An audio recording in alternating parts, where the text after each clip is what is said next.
नमस्कार, आप देख रहे हैं फ्रंटलाइन 24। मैं हूं आपके साथ साहिबा सिंह। बिहार में विधानसभा चुनावों की तारीखों का ऐलान जल्द होने की संभावना है। यानी कि बिहार विधानसभा चुनाव की तारीखों का ऐलान कभी भी हो सकता है।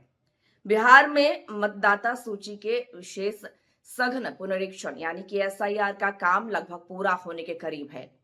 30 सितंबर को अंतिम मतदाता सूची भी प्रकाशित हो जाएगी। दशहरे के बाद चुनावी तैयारियों को परखने के लिए चुनाव आयोग राज्य का दौरा कर सकता है।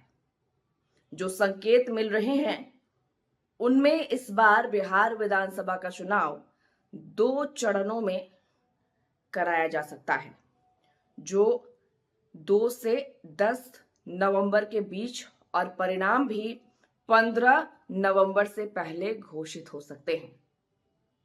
यानी कि बिहार में इस बार 2 चरणों में चुनाव होने की संभावना है।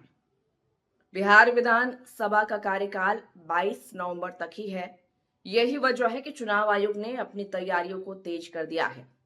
सूत्रों की माने तो दशहरे के बाद बिहार के, बता दें आपको कि सूत्रों से जानकारी मिल रही है, दशहरे के बाद बिहार के अपने प्रस्तावित दौरे से लौटने के बाद ही वह तुरंत बिहार के चुनाव कार्यक्रम को घोषित कर सकते हैं, जो 7 अक्टूबर के आसपास, बता दें कि जो 7 अक्टूबर के आसपास हो सकती है।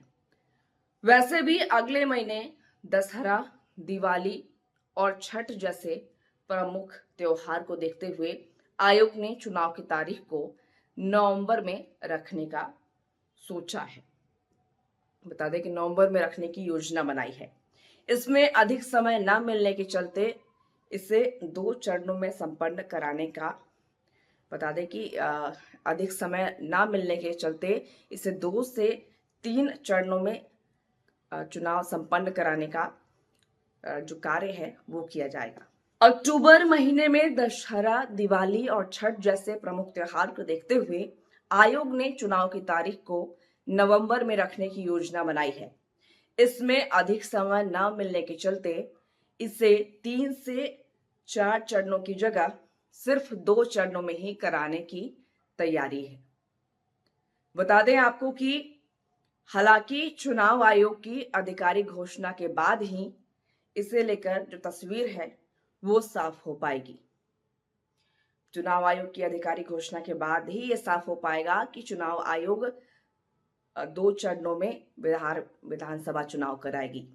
गौरतलब है कि राज्य में 2020 में विधानसभा चुनाव 3 चरणों में हुआ था। सूत्रों की माने तो राज्य के राजनीतिक दल भी इस पक्ष में है कि बिहार का चुनाव छठ के तुरंत बाद कराया जाए। इस पक्ष में है तमाम राजनीतिक दल की बिहार का चुनाव छठ के तुरंत बाद कराया जाए, ताकि त्योहार में जो लोग आए हैं वह भी वोट कर सके।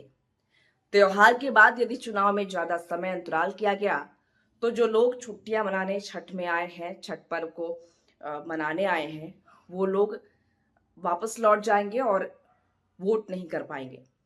छुट्टी पर आए लोगों के लिए इतना लंबा रुकना भी मुश्किल होगा।